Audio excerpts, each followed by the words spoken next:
Hai kawan pajak, selamat datang di video Direktorat Jenderal Pajak. Pada video ini, kita akan belajar video tutorial TP Portal Profile Wajib Pajak. Saat ini Cortex tersedia dalam dua bahasa, bahasa Inggris dan bahasa Indonesia.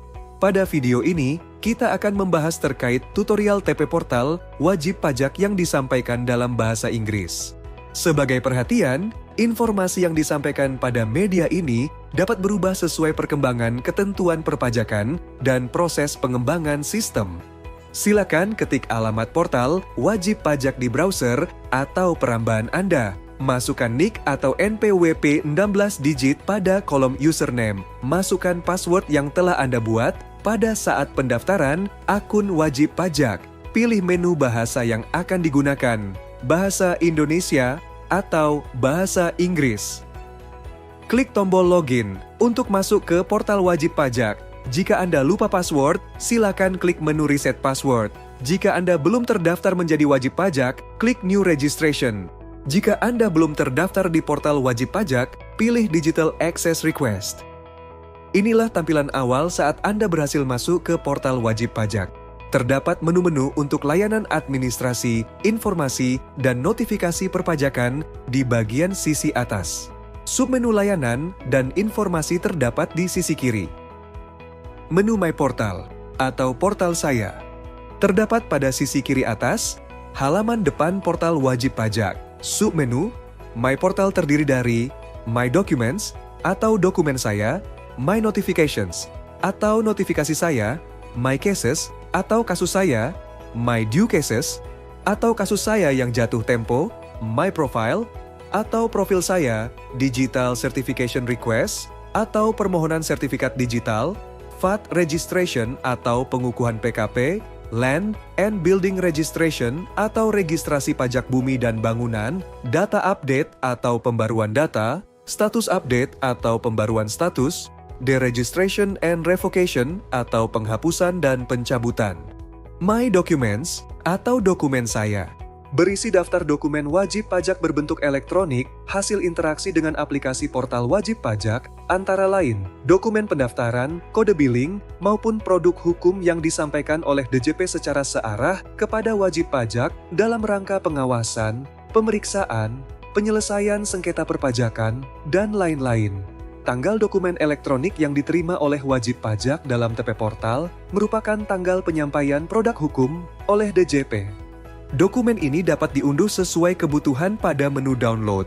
Terdapat juga notifikasi pemberitahuan adanya dokumen baru, My Notification atau Pemberitahuan Saya, berisi daftar notifikasi, baik yang telah dibaca maupun yang belum dibaca. Pemberitahuan adanya notifikasi berada di tab atas, bergambar lonceng. My Cases atau Kasus Saya merupakan submenu yang berisi daftar kasus atau permohonan yang dipunyai oleh wajib pajak. Kawan pajak dapat melihat permohonan administrasi perpajakan, baik yang sudah selesai maupun belum selesai. My Due Cases atau Kasus Saya yang jatuh tempo, berisi daftar kasus atau permohonan administrasi perpajakan yang telah mencapai batas waktunya. My Profile atau Profil Saya berisi profil wajib pajak secara menyeluruh, mulai identitas, alamat, posisi deposit pajak, kode billing aktif, kewajiban perpajakan, permohonan yang masih aktif, dan fasilitas perpajakan. General Information, informasi umum, berisi informasi umum profil wajib pajak, mulai NPWP, NIK, tipe wajib pajak, nama, tempat lahir, dan lain-lain. Pada menu ini, kawan pajak dapat melakukan perubahan data informasi umum dengan menekan tombol Edit. Addresses atau alamat berisi informasi alamat wajib pajak, meliputi alamat utama, alamat tempat tinggal atau domisili, dan alamat kegiatan usaha.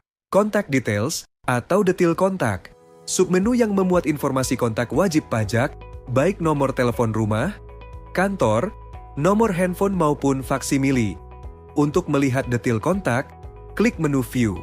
Related Parties atau hubungan istimewa, berisi tentang pihak-pihak yang mempunyai hubungan istimewa, baik anak perusahaan, perusahaan afiliasi, pemilikan saham, perusahaan induk, kepemilikan entitas. Land and Building Tax Objects atau objek pajak bumi dan bangunan, berisi tentang daftar objek pajak bumi dan bangunan yang dimiliki wajib pajak. Economic Codes atau klasifikasi lapangan usaha, berisi tentang kode dan keterangan jenis-jenis usaha apa saja yang dilakukan oleh wajib pajak. Untuk melihat detail klasifikasi lapangan usaha, klik menu View. Bank Details atau rekening bank, berisi tentang data-data rekening bank milik wajib pajak. Untuk melihat detail, klik menu View. Family Tax Unit atau administrasi perpajakan keluarga, berisi tentang data keluarga yang berada dalam satu kartu keluarga, meliputi nomor KK, NIK, nama, tanggal lahir semua anggota keluarga. Untuk melihat detail, klik menu View. Places of Business Activity atau tempat kegiatan usaha, berisi tentang data tempat kegiatan usaha wajib pajak. Untuk melihat detail, klik menu View. Tax Types atau kewajiban perpajakan, berisi tentang jenis-jenis pajak yang menjadi kewajiban wajib pajak. My Representative atau perwakilan saya, berisi tentang pihak-pihak yang dapat mewakili wajib pajak. Untuk menambahkan perwakilan baru, klik New Representative. My Taxpayers atau pihak yang kita wakili, berisi tentang pihak-pihak yang memberikan kuasa kepada wajib pajak atau dapat diwakili oleh wajib pajak. Terdapat menu Revoke untuk menarik kembali atau melepas perwakilan. Two-Factor Authentication atau verifikasi dua langkah, merupakan pilihan keamanan akun dengan verifikasi dua langkah. Bisa memilih aktif atau tidak. Pending Request atau permohonan yang belum selesai, berisi tentang permohonan perpajakan yang masih dalam proses. All Request atau semua permohonan, berisi tentang seluruh permohonan perpajakan yang diajukan oleh wajib pajak, baik yang sudah maupun belum selesai. Jika Anda masih memerlukan bantuan, silakan kunjungi www.pajak.go.id atau telepon ke Kring Pajak 1-500-200. Subscribe channel YouTube Ditjen Pajak RI untuk memperoleh informasi dan tutorial lainnya. Pajak kuat, APBN sehat.